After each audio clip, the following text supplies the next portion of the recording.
عليكم ورحمة الله وبركاته. شايفين الطاجن الرهيب الجميل ده؟ طاجن ايه يا ام اياد؟ ده طاجن عكاوي مع البامية، وده طبق الرز بالشعرية بطعم مميز جدا. تعالوا نشوف احنا عملنا الطاجن الرهيب ده احلى من هقول لكم مين؟ من صبحي كابر. هتقولوا لي مش معقولة. طب تعالوا شوفوا الطعم وذوقوا الطعم وشوفوا الطريقة احنا عملناها ازاي. نسمي ونصلي على رسول الله. بس ما تنسوش اللايك والكومنت والسبسكرايب لحبايبي اللي داخلين جداد. وعلشان نعمل احلى طاجن عكاوي بالبامية، عندي العكاوي طبعا غسلينها كويس جدا. تروحي تجيبي العكاوي بالشكل ده، طبعا ما فيهاش دهون كتيرة، بسم الله ما شاء الله. انا عاملة كمية عشان عندي عزومة. عندي البامية انا مفرزاها، الطماطم ضربها في الخلاط ومصفياها. عندي البصل انا مش بخرطه، انا بحب ابشره، ما بحبهوش يبان في الاكل. عندي معلقة كبيرة من الثوم، عندي قرنين الفلفل السبايسل. نسمي ونصلي على رسول الله. هحط معلقة من السمنة البلدي او اي نوع بتحبيه، بس انا بحب اطبخ بالسمنة الفلاحي. انا بعملها في البيت وهوريكم بعملها ازاي. هاخد العكاوي بتاعتي واحطها تاخد الصدمة في السمنة بالشكل ده.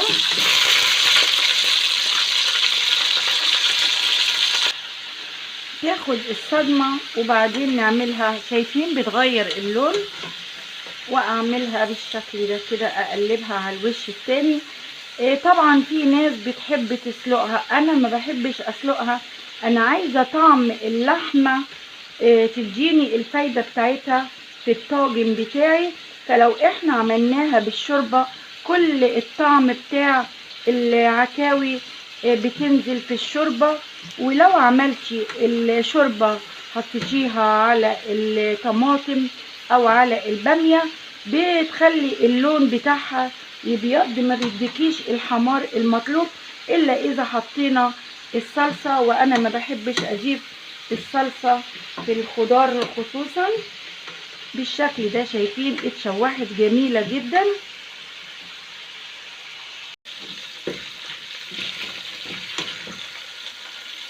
شايفين زمان اهالينا ما كانش فيه طبعا ثلاجات ولا حاجة. كان والدي الله يرحمه لما كان يجيب اللحمة كانت رخيصة، كان يجيب كميات كتيرة.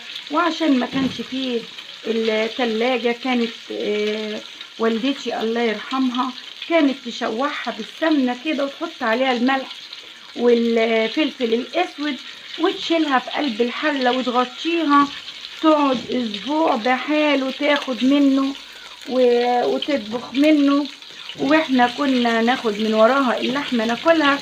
ايام جميلة، واللحمة كانت فيها الفوائد بتاعتها. كل شيء اتغير، الله المستعان. فالتشويحة دي بتديها نكهة جميلة جدا، وبتديها يعني قليل من السوى. بس كانت زمان بتستوي بسرعة ازاي، سبحان الله. معرفش، بيقولوا ان سبحان الله ربنا رب العطا بيدي البرد على قد الغطا، فكل وقت وله اذان. كده خلصنا الكمية بتاعتنا. نسمي ونصلي على رسول الله. في السمنة اللي احنا شوحنا فيها اللحمة هحط البصلاية وهشوحها. ممكن الخطوة دي تعمليها مع اللحمة لو كانت مش كمية، لكن انا عندي اللحمة كمية طبعا، الحلة مش هتقدر تاخدها. اشوح البصلاية براحتي كده وارجع اضيف عليها اللحمة، بسم الله ما شاء الله. زي ما انتوا شايفين كده، التركة دي لو عملتيها جميلة جدا، هتدي طعم حلو قوي قوي في اللحمة. طبعا البصلاية ما اتحمرتش ولا اي حاجة.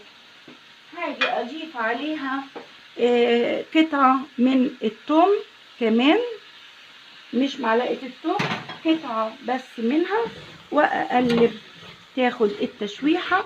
برضو البصلايه مش هتغير لون ولا حاجه، يا دوبك بس تدي النكهه اللي فيها كده. دلوقتي هضيف البزار او الفلفل الاسود. يا سلام على الريحه الجميله، والله تحفه. يعني انا ما عملتش اي حاجه، بس بمجرد ما اللحمه مع البصل مع الثوم مع البزار بيتشوحوا كده، يعني مش قادره اوصف لك. يعني الريحه جميله جدا، اللهم بارك. هقلبها تقلبتين كده. دلوقتي نسمي ونصلي على رسول الله. هضيف الطماطم اللي انا ضربها في الخلاط. طبعا في ناس بتحط كمون مع البامية، انا برجح ان الكمون ما يتحطش مع البامية خالص يا جماعة. الكمون ما بيتحطش على البامية خالص. البامية روحها في الثوم والفلفل والبصل، هو ده. عايزة تضيفي كزبرة ناشفة مفيش مشكلة، بتديها طعم حلو. لكن الكمون ما اعتقدش، بس كل دار وليها مدار. هغطي على الحله بتاعتنا لغايه اللحمه ما تستوي وتشوفيها. لو استوت خلاص، ما استوتش هتزودي شويه من الميه. دلوقتي بعد ما استوت 3/4 سوا، هنضيف الملح بتاعنا ونقلبها. دوقي الملح بقى حسب التذوق بتاعك كده. بسم الله ما شاء الله، شايفين؟ واتسبكت وبقت جميله جدا. هنجيب الطاجن بتاعنا، طبعا حاطينه في الفرن ومسخنينه. هحط البامية، نسمي ونصلي على رسول الله. حط البامية بتاعتك كده اهو. البامية بتاعتي انا مفرزاها، وهضيف عليها العكاوي الجميلة بالصوص بتاعها. بسم الله ما شاء الله.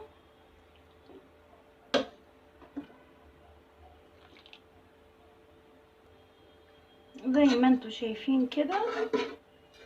نحط الصوص بعد ما ضفنا العكاوي. حطي بقى الكمية على قد أسرتك اللي انت عايزاها. شايفين الجمال؟ عندي اللومي بقى كده نحطه، يدي طعم جميل جدا. عندي 2 من الفلفل السبايسي نحطه بالشكل ده، وعلى الفرن. ولما يطلع نشوف شكله بقى عامل ازاي. معلقة الثوم اللي احنا اخدنا منها معلقة صغيرة حطيناها مع العكاوي وهي بتستوي، هتفرق في الطعم خالص كده. وعندي ورق الفويل هغطيها وعلى الفرن حالا. نعمل احلى رز بالشعرية. هنحط السمنة، برضو سمنة فلاحي في الحلة. نسمي ونصلي على رسول الله. احط عليها شوية من الزيت، شوية صغيرين. ممكن تستغني عنها تعمليها بالسمنة على طول، فعادي انا دايما بعمله بالسمنة على طول. هسيب السمنة لما تقدح معايا شوية. هضيف قد كوباية من الشعرية وهحمرها. ايدك فيها على طول عشان كلها تديكي لون واحد، ما تبقاش حباية وحباية. يعني نقلب فيها باستمرار. انا بقول لاولادنا العرايس اللي لسه داخلين على الزواج او داخلين المطبخ جداد، ايدك على طول كده تديكي كل اللون متوحد. شايفين اللون بقى كله واخد نفس اللون. الشعرية كلها اتوحدت اللون بتاعها. لكن لو ايدك مش باستمرار فيها هتلاقي حباية وحباية مختلفة. لكن شايفين كده؟ بسم الله ما شاء الله. احنا عايزين اللون ده، عايزة تغمقي غمقي، بس هي كده اللون الجلد الجميل بتاعها. شايفين عامل ازاي؟ نسمي ونصلي على رسول الله. عندي الرز انا غسلاه نحطه كده ونقلب على طول ياخد التشويحة عشان الرز كمان يطلع معانا مفلفل وجميل. معايا حباية من الماجي هحطها تدي الرز طعم تحفة بقى، مش قادرة اقولك. شايفين كده هتدوب معاها ونقلب باستمرار.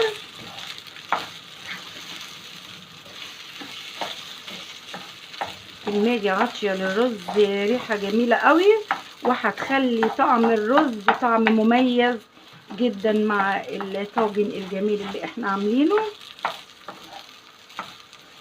اول ما تحسي ان حباية الرز اتشوحت معاكي، يعني دخلت ان هي تحسي ان هي نشفت معاكي كده،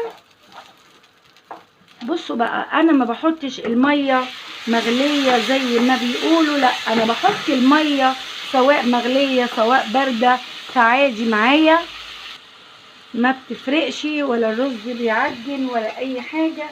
انا حاطه 3 كوبايات ونص رز، هحط 4 كوبايات من الميه، لان انا حاطه كوبايه من ايه، من الشعريه.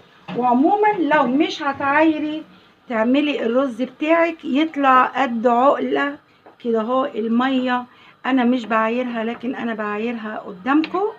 فالرز دي يعني الميه بتاعته تعلى فوق الرز قد ايه، قد عقله صباع صغننه كده، يطلع الرز معاكي مظبوط. هنضيف الملح ودوقي التذوق بتاعك، دوقي ملحك وظبطي الملح زي ما انت عايزه. طريقه بسيطه وطريقه جميله، والرز اللي بالشعريه ده بيبقى طعمه مميز جدا. كده الميه معايا مظبوطه جدا، هغطي عليه واسيبه لما يتشرب. شايفين كده الرز بتاعنا خلص، بسم الله ما شاء الله. شايفين مفرفر وجميل، الميه الساقعه من الحنفيه ولا خليته عجن ولا اي حاجه، بسم الله ما شاء الله. شايفينه عامل ازاي كده؟ الرز خلص الحمد لله. وده شكل طاجن الباميه الجميل اللي احنا عملناه، شايفين جماله؟ وادي الرز بالشعريه، حاجه اخر حلاوه واخر لذاذه بجد، طاجن تحفه تحفه تحفه. لو عجبكم الفيديو ما تنسوش اللايك والسبسكرايب والكومنت، والسلام عليكم ورحمه الله وبركاته.